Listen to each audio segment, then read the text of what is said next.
Live in relationship Hindustan की संस्कृति के हिसाब से तो बिल्कुल भी सही नहीं था, क्योंकि अब हिंदुस्तान भी मॉडर्न तरीके पे चल रहा है। तो ये चीज़ें सही है अगर किया जा रहा है तो। और मेरे हिसाब से तो बस यही है कि आदमी को डर नहीं होना चाहिए किसी चीज़ का। अगर वो डर करके कोई काम कर रहा है तो वो बेहतर नहीं। और जिसका मन था रिलेशनशिप में रहने का, उसको एक अथॉरिटी मिल गई है, उसके अंदर से डर कम हो गया है, तो अच्छा है। वो निडर होकर के समाज के बीच में रह सकता है, क्योंकि उसको सपोर्ट गवर्नमेंट का मिल जाएगा।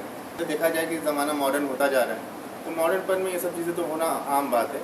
और सबसे बड़ी चीज़ ये होती है कि समाज उसे अपना रहा है या नहीं। आप अगर कोई भी काम कर रहे हो और समाज उसे अपना लेता है तो बेहतर है, जिसका मन है वो कर रहा है। लेकिन आपको अगर एक मानवता की चीज़ को देखना चाहिए, तो समाज में जो शादियाँ थी वो बेहतर थी।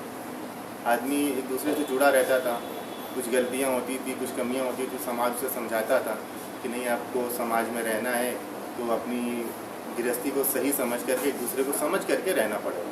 लेकिन ये सब मॉडर्न चीज़ें हैं, रिलेशनशिप वगैरह, तो अब वो चीज़ें तो नहीं रह पाएंगी। बस आपका मन हुआ रह रहे हैं, नहीं मन हुआ ख़त्म हो गया।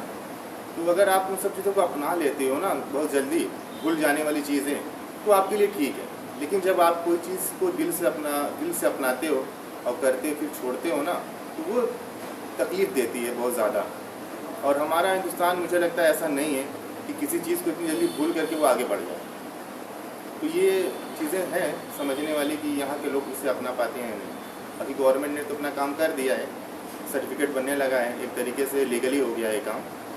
लेकिन इसका मिसयूज़ ज़्यादा होगा और मुझे लगता है कि आने वाले वक्त में तकलीफ़ें ज़्यादा देंगी। जो भी रिलेशनशिप में रह रहे हैं लोग, उन्हें तकलीफ़ ज़्यादा होगी, खुशियाँ वक्ती होंगी। बहुत ज़्यादा बेनिफिट तो मुझे नहीं लगता ये चीज़ें हिंदुस्तान में या आम समाज में होना चाहिए।